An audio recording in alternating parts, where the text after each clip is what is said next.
My dear friends, today's our concept finite verb, non-finite verbs. What is difference between two of them?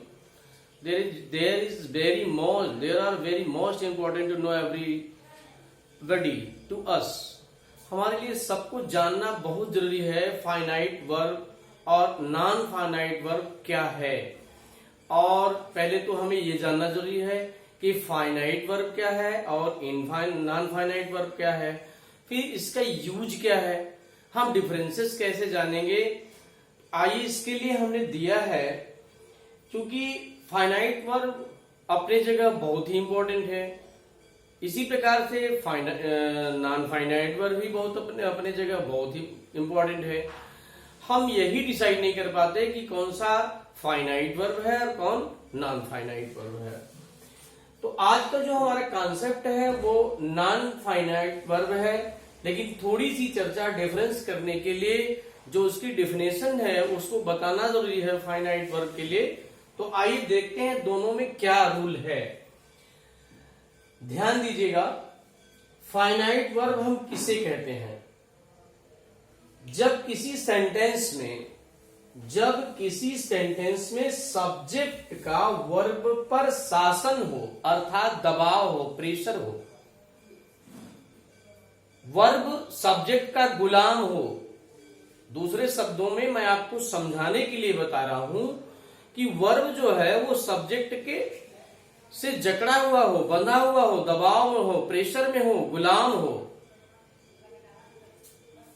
तो और subject की number और person के change होने पर अथवा टेंस के चेंज हो जाने पर वर्ब में अगर परिवर्तन हो जाता है तो उसे हम फाइनाइट वर्ब कहते हैं। अच्छी तरह सुन लीजिए, नंबर, पर्सन, टेंस से के परिवर्तन होने पर, चेंज होने पर वर्ब का फॉर्म भी चेंज हो जाए, that is called finite verb. मेरे ख्याल से समझ गए होंगे। अब एक नॉन फाइनाइट वर्ब क्या है? ठीक इसी का उल्टा, जब किसी सेंटेंस में सब्जेक्ट का क्रिया पर कोई शासन न हो, अर्थात वर्ब कोई गुलाम न हो, प्रेशर में न हो, नंबर, पर्सन के चेंज होने पर, टेंस के चेंज होने पर वर्ब का फॉर्म न चेंज हो, ज्यों का त्यों रह जाए, तो उसे नॉन फाइनाइट वर्ब कहते हैं। अब इसको हमने समझाने के लिए कर दिया है कि there are 3 family members of the non finite verbs. Non finite verbs में पहला है इंफिनिटिव वॉस, जेरेंड और पार्टिसिपल्स।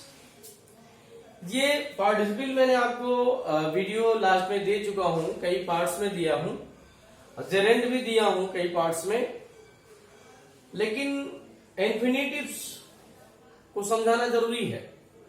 इंफिनिटिव भी इसके 3 पार्ट्स हैं, नॉन फाइनाइट के ही पार्ट्स हैं ये। नॉन फाइनाइट में 3 पार्ट्स होते हैं जिसमें इंफिनिटिव है। इंफिनिटिव भी क्या है, वो इंफिनिटिव क्या है, तो अभी तो हम फाइनाइट और नॉन फाइनाइट को अच्छी तरह समझ लें।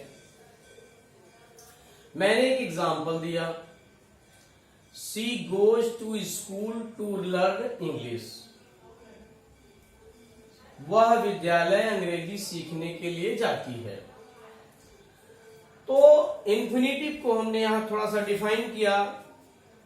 इंफिनिटिव क्या चीज है? एक इंफिनिटिव जो होती है वो base form of the verb का बेस फॉर्म या base form of the verb, चाहे जैसे कहिए, मूल रूप, क्रिया का मूल रूप, जिसके अंत में ना नहीं लगा रहता है।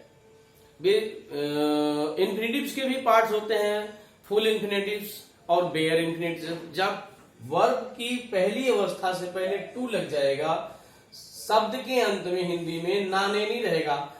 जाना, खेलना, आना, जाना, पढ़ना, लिखना, सोना, जागना, हंसना, उठना, बैठना, सब में ना आ रहा है ना, इंफिनिटिव है। इससे पहले टू लग जाएगा, इंफिनिटिव है। एक बेयर इन्फिनेटिव भी होता है, विदाउट टू भी इन्फिनेटिव यूज किया जाता है, उसके लिए आगे पार्ट्स दिया जाएगा। ये she goes to school to learn English. अब ये ध्यान दीजिए कि वर्ब की पहली अवस्था से पहले टू लग जाने से इन्फिनेटिव हो जाती है। वर्ब की पहली अवस्था में आईएनजी जोड़ देने से जेरेंड हो जाता है। हमें ध्यान देना है कि फाइनाइट वर्ब जो हमारा आज का कॉन्सेप्ट है, टॉपिक है, वो फाइनाइट और नॉन फाइनाइट में है। तो फाइनाइट इसको कहेंगे। अब यहां जैसे ये वर्ब है गोज, ये भी आपका वर्ब है, और लर्न भी वर्ब है। इससे पहले टू लग गया, इन्फिनेटिव हो गया। यहां पर सब्जेक्ट के दबाव में ये है, मैंने अभी डिफिनेशन दिया इसका, कि जिस क्रिया पर, और भी एक वर्ड है सब्जेक्ट के पास ही रहती है क्रिया, तो ये जो फाइनाइट वर्ब है वो हमेशा सब्जेक्ट के पास रहती है, दबाव में रहती है।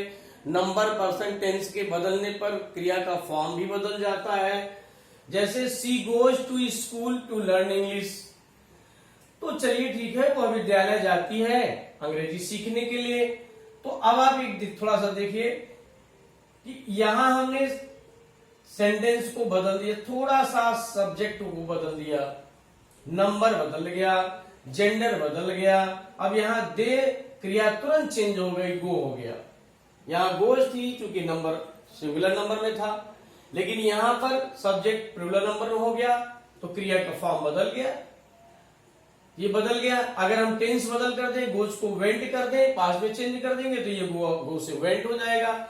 लेकिन टू लर्न नहीं बदला, इस सब्जेक्ट का इस पर दबाव नहीं है, इस पर शासन नहीं है, इसके दबाव में नहीं है, ये दबाव में है।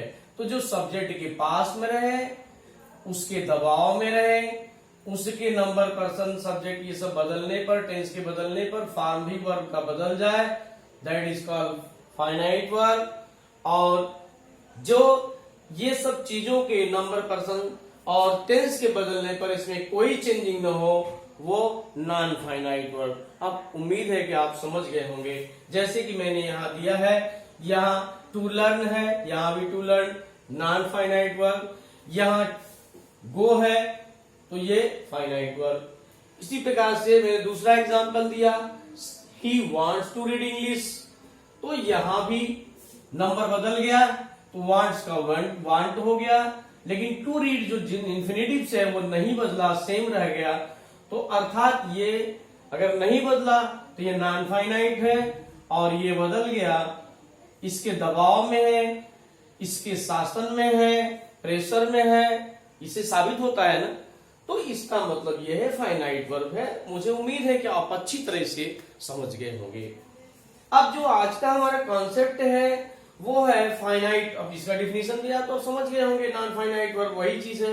मैंने दोनों को अलग अलग कर दिया है कि सेंटेंस में जब वर्ब का सब्जेक्ट का शासन, वर्ब पर सब्जेक्ट का शासन अथवा दबाव न हो, अर्थात सब्जेक्ट के नंबर, पर्सन, टेंस के चेंज होने पर वर्ब का फॉर्म चेंज न हो, उसे नॉन फाइनाइट वर्ब कहा जाता है।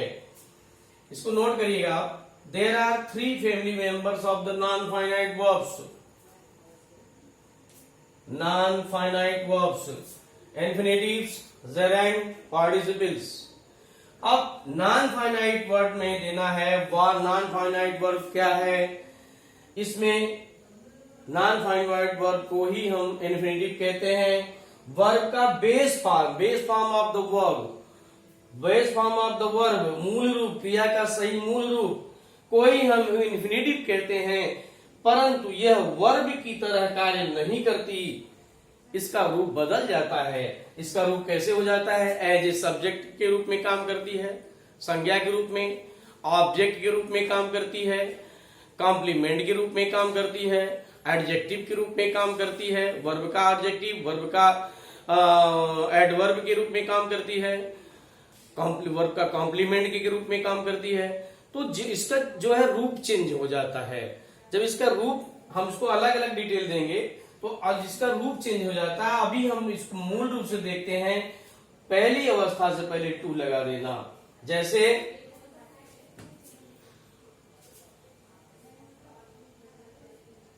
To walk in the morning, to walk is very useful, very useful. अब यहाँ टू वॉक हमारा जिरेंड हो गया, एज ए सब्जेक्ट काम कर रहा है। मैं आगे आपको डिटेल दूंगा, as a subject as a object उसका डिटेल दूंगा। तो आशा करता हूं कि आप finite verb, non finite verb दोनों समझ गए होंगे और फाइनाइट वर्ब्स के कितने काइंड्स हैं, काइंड्स ऑफ फाइनाइट वर्ब्स, ये भी समझ गए होंगे। अगर कहीं प्रॉब्लम है, कोई डाउट है, तो आप निश्चित रूप से वीडियो को अगेन एंड अगेन देखिए, समझ में आ जाएगा। उम्मीद करता हूं कि आप इस पर मेहनत करेंगे, समझ जाएंगे। कोई प्रॉब्लम होगी तो आप मुझे कमेंट करेंगे, मैं आपकी समस्या को दूर करूंगा। यदि मेरे चैनल पर आप नए हैं तो सब्सक्राइब करना न भूलें। प्लीज सब्सक्राइब करें, लाइक करें, शेयर करें, ताकि ज्यादा से ज्यादा लोग इसका लाभ ले सकें। Thanks for watching my video.